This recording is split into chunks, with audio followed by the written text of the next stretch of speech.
कारण आता आपण बघितलंय रातोरात कोणी कोणत्याही पक्षात गेलेलं आहे, बरोबर. बरोबर. आणि मग कार्यकर्ते पण दुःखी होऊन त्या पक्षात गेलेले आहेत. म्हणजे आपण असंही बघितलंय की जी लोक आहेत हा, ते कालपर्यंत ह्यांना भलं वाईट बोलत होते, बरोबर पण तीच लोक आपल्याला दुसरीकडे दिसली.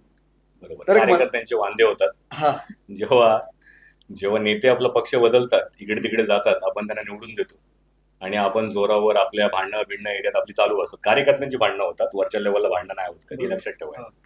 नेते बरोबर आपल्या नेत्यांबरोबर बोलून मस्त गोड बोलून राहतात, फक्त भाषणं देतात, मी असा करेन तसा करेन त्याला असं मारेन, काही नाही, तोंडाने भांडतात ते लोक.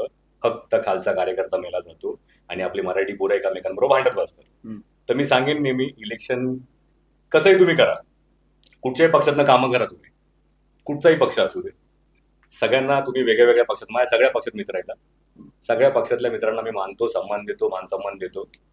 तसं तुम्ही आहे ना, इलेक्शनच्या दिवशी कट्टर त्यांनी मेहनत करा तुमच्या पक्षासाठी, जिंकू आपल्या नेत्याला. कारण नेता तुम्हाला जपतो ना, बरोबर की नाही, आपल्या स्वराज्याला जपतो, तर त्याला निवडून द्या ताकदीने, पण भांडू नका. कारण तुम्ही एक आहे, स्वराज्यातली माणसं सगळी एक आहेत. जसं इलेक्शन संपलं, परत सगळ्या कार्यकर्त्यांनी चौकात एकत्र भेटायचं, वा हेच सांगायचंय मला.